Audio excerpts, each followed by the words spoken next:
And these are the set of tongs that I picked up from Amazon.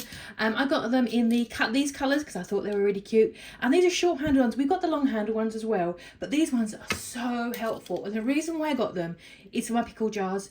I like pickles, I like beetroot, I like gherkins, I like all that stuff. And I don't like getting my hands, I don't like messing with the forks for the onions and things like that.